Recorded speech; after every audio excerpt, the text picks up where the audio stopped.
Good morning, students. In my previous lecture, we were doing exercise 11.2 and we have done 6 sums of that exercise. Now we will start from question number 7. A floor of building consists of 3000 tiles. एक floor है building में, उस पर कितनी tiles हैं? 3000 tiles हैं, which are rhombus shaped and each of diagonal are 45 centimeter and 30 centimeter. So length of first diagonal 45 centimeter और length of second diagonal 30 centimeter. Find the cost of polishing if cost per meter square is ₹4. अब जो हमें cost दी है वो किस में दी हुई है? मीटर स्क्वायर में दी हुई है, और जो हमारे पास लेंथ है वो किस में है? सेंटीमीटर में। तो हम क्या करते हैं, सेंटीमीटर को मीटर में कन्वर्ट कर देते हैं। तो ये फर्स्ट डायग्राम हमारा हो जाएगा 45/100 मीटर और सेकंड 30/100 मीटर। तो अब एरिया निकाल लेते हैं। Area of tile 1/2 into D1 into D2। तो ये 1/2 into D1 45/100 multiply D2 30/100। D2 से मैं कट करी 2 1 जा 2 5 जा। अब ये 5 से कट करना चाहते हैं तो कर लीजिए, अदरवाइज हम ऐसे ही मल्टीप्लाई करते हैं। 15 5 जा 75 67 बाय में 1 2 3 4 मीटर स्क्वायर। अभी कितनी टाइल का एरिया निकला? 1 टाइल का एरिया निकला। हमारे पास कितनी टाइल्स है? 3000। एरिया ऑफ 3000 टाइल्स 675 बाय में 10,000 मल्टीप्लाई 3000। 3 जीरोस कट कर दीजिए तो आपके पास आ गया, कट कर रहे तो कट भी 5 2 जा 5 1 जा 5 3 जा और 5 5 जा। तो ये आपके पास आ गया 5 जा 15 1 कैरी 9 10 1 कैरी 4/2 मीटर स्क्वायर। अब हमको फाइंड आउट करनी है कॉस्ट। अब हमको क्या करनी है? कॉस्ट फाइंड आउट करनी है। Cost of 1 metre square is equal to ₹4। Cost of, इसको पॉइंट्स पे लेकर आना है तो पॉइंट पे भी लेके आ सकते हैं। 2 2 जा 4 ना जाने की 0 2 2 जा 4 200 2.50 metre square is equal to 202.50 multiply 4 4 0 जा 4 5 जा 20 2 कैरी 4 2 जा 8 और 2 10 और 4 2 जा 8।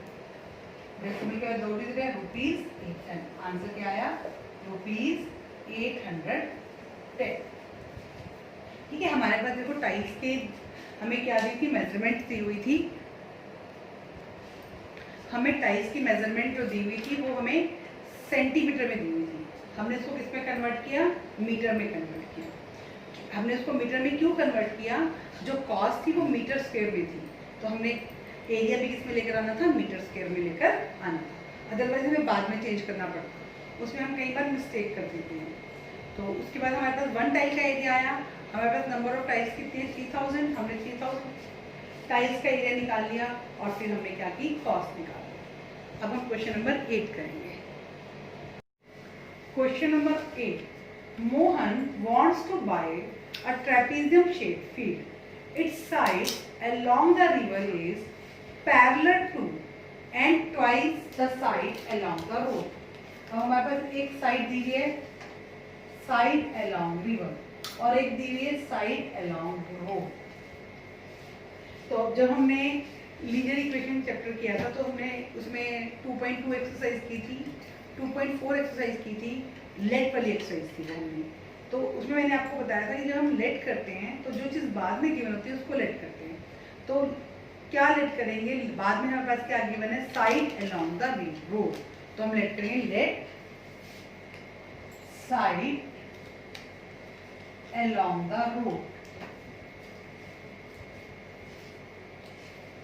is equal to x metre, और side along the river, side along the river क्या है हमारी ट्वाइस, तो ये हो जाएगी आपकी 2x।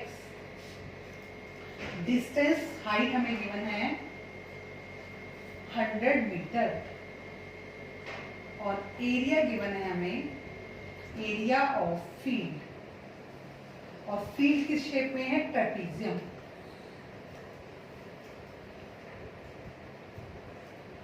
One by two into sum of parallel sides into height, तो 1/2 into sum of parallel sides,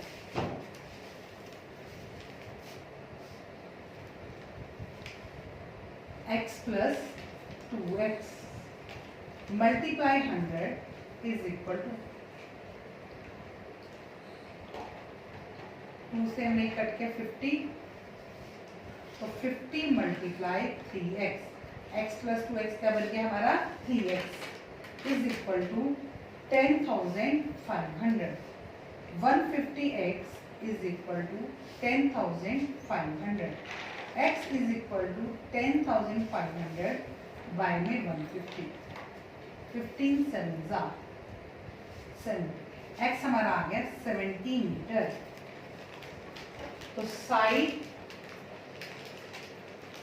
along road is equal to 70 metre, और side along river is equal to 70 multiplied to 140 metre. ये हमारे क्या है answer, ये हमारे answer है। इस क्वेश्चन में हमारे पास ट्रेपीजियम शेप फील्ड दिया हुआ है, लेकिन उसकी हमें साइड्स नहीं दी हुई हैं, तो हमने साइड्स लेट की हैं, side along the road and side along the river. Area given है और हमें डिस्टेंस गिवन है। एरिया ऑफ ट्रेपीजियम का हमने फॉर्मूला पुट किया और उसमें वैल्यूज पुट की, तो हमारे पास साइड अलोंग रिवर भी आ गई और साइड अलोंग रोड भी आ गई। Okay students, now we will do question number 9। Question number 8, top surface of raised platform is in the shape of regular octagon. हमारे पास क्या गिवन है, रेगुलर ऑक्टागन गिवन है। इसकी एक साइड हमें गिवन है 5, तो बाकी सब साइड भी हमारे पास क्या हो जाएगी 5 ही हो जाएगी।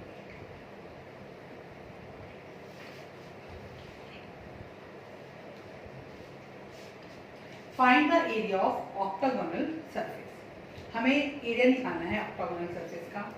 अब ऑक्टागोनल एरिया निकालने का कोई फॉर्मूला नहीं है, लेकिन उस फिगर को हम डिवाइड करके उससे दूसरी फिगर्स बनाते हैं। जैसे हम यहाँ पर हमें नजर आ रहा है ये हमारा ट्रेपीजियम बना हुआ है, इसको भी ज्वाइन कर दीजिए, तो ये भी हमारा क्या बन गया ट्रेपीजियम, और ये बीच वाली फिगर हमारी क्या बन जाएगी रेक्टेंगल। तो एरिया ऑफ ऑक्टागन हमारा क्या हो जाएगा, area of octagon is equal to area of 2 trapeziums plus area of rectangle. अब जब हमारे ट्रेपीजियम बन रहे हैं तो उसकी हमारे पास मेजरमेंट क्या बनेगी 5, और ये हमें 11 दी है, और ये हाइट क्या बन जाएगी 4, क्या बन जाएगी 4। तो length of parallel sides of trapezium 5 metre and 11 metre. यहाँ भी सेम बनेगी 5 और ये आपकी 11, और height 4 metre. Area of 2 trapeziums is equal 2 multiply, हमने 2 से मल्टीप्लाई क्यों किया है, क्योंकि 2 ट्रेपीजियम है। आगे भाई ट्रेपीजियम का फॉर्मूला लगाते हैं 1/2 into sum of parallel sides multiply height. 2 से 2 कट कर दो, sum of parallel side 5 plus 11 into 4, 16 into 4, 64 meter square. अब लेंथ ऑफ रेक्टेंगल, अब हमें रेक्टेंगल का एरिया निकालना है, तो लेंथ ऑफ रेक्टेंगल 5 मीटर और ब्रेथ आ जाएगी आपकी 11 metre.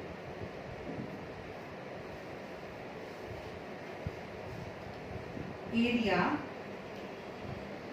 Of rectangle length multiply breadth 5 multiply 11 55 metre square.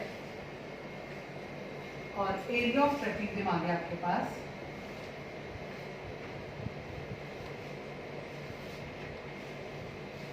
Is equal to 64 plus 55 119 metre square and this is the answer.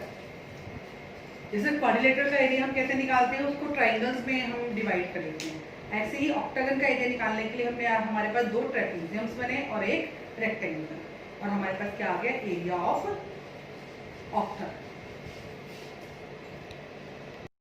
Question number 10, इसमें हमारे पास डायग्राम बना हुआ है एक, उसको ज्योति ने अपने तरीके से किया है उसको, और कविता ने अपने तरीके से उसको कंस्ट्रक्शंस किए हैं। जब ज्योति के डायग्राम को हम देखते हैं तो हमें क्या नजर आ रहा है कि हमारे पास दो क्या बने हुए हैं, दो ट्रेपेजियम्स बने हुए हैं, ट्रेपेजियम, और ये भी क्या है हमारा ट्रेपेजियम। तो ट्रेपेजियम में ये हमारी पैरेलल साइड्स है, ये और ये पैरेलल साइड, ये और ये पैरेलल साइड। तो length of parallel sides equal to 15 metre 30 metre. अब हाइट पे ये पूरा 15 है, तो ये इसको 2 पार्ट में डिवाइड करेगा, हाइट हो जाएगी 15/2 मीटर। अब हम ले लेते हैं area of 2 trapeziums. Area of 2 trapeziums 1/2 into sum of parallel side 15 plus 30 into height 15/2 1/2 into 45 into 15/2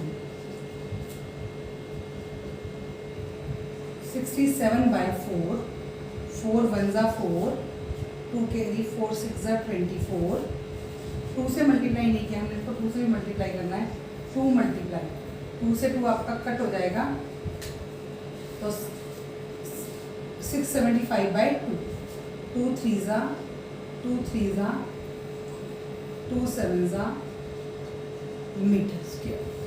तो हमारे पास एरिया ऑफ ट्रेपेजियम क्या आया, ज्योति के डायग्राम के अकॉर्डिंग उसने अपने डायग्राम को 2 पार्ट में डिवाइड किया और दोनों पार्ट्स हमारे क्या बन गए, ट्रेपेजियम बन गए। तो उसमें हमारा एरिया ऑफ जो ये पेंटागोनल दिया हुआ शेप दी हुई है उसका एरिया है 337.5 मीटर स्क्वायर। अब अगर हम कविता के डायग्राम को देखते हैं तो हम देखते हैं कि एक तो हमारे पास क्या बना हुआ है, स्क्वायर बना है 15 15 15 एंड 15। एक तो हमारे पास स्क्वायर बना हुआ है और ऊपर वाला जो पोर्शन है वो हमारे पास क्या बना हुआ है, ट्राइंगल बना हुआ है। कौन सा ट्राइंगल, आइसोसेलेस ट्राइंगल। तो सबसे पहले हम इसमें एरिया ऑफ पेंटागन हमारा बनेगा, area of pentagon is equal to area of square plus area of triangle। तो साइड ऑफ स्क्वायर हमारे पास है 15 मीटर और area of square side multiply side 15 multiply 15 225 metre square. अब ट्राइंगल पे हम आते हैं। ट्राइंगल, अब अगर मैं इसमें ये इस तरह से ड्रॉ कर देती हूँ, पूरी साइड मेरी क्या है 30 है, तो ये मैंने पूरा ड्रॉ किया तो मेरा बेस क्या बन गया 15 और हाइट, ये पूरी लाइन मेरी 30 है, तो 30 में से ये 15 माइनस करूँगी तो ये वाली हाइट मेरी कितनी बन जाएगी 15। मैं इसको नेम से कर देती हूँ A B C D। तो base of triangle BC equal to 15 metre, height of triangle AM is equal to AD minus DM। AD हमारा 30 minus DM 15 equal to 15 metre. अब एरिया ऑफ ट्राइंगल आपका आ जाएगा, area of triangle 1/2 into base into height, 1/2 into base 15 into height 15, 225/2, 2 1 जा 2 1 जा 2 2 जा 2 5 जा metre square. तो एरिया ऑफ पेंटागन आ जाएगा आपके पास 225 प्लस 112.5, 337.5 मीटर स्क्वायर। पेंटागन के एरिया को चाहे हमने दो ट्रेपेजियम में कन्वर्ट किया या ट्राइंगल और स्क्वायर में कन्वर्ट किया, लेकिन एरिया जो है वो सेम ही आएगा, क्योंकि सेम फिगर है। तो अगर हम कोई भी उससे फिगर बनाएं और उसके एरियाज को ऐड करें तो आंसर जो है वो सेम आना चाहिए। अब आपका लास्ट क्वेश्चन है क्वेश्चन नंबर 11। ओके स्टूडेंट्स, अब आपका 11 क्वेश्चन रह गया है, वो आप खुद ट्राई करेंगे और मैं इसको अपनी नेक्स्ट वीडियो में डिस्कस करूँगी। आपको ये क्वेश्चन ट्राई करने हैं और जहाँ प्रॉब्लम हो वीडियो कंसल्ट करनी है। Thank you students, have a nice day.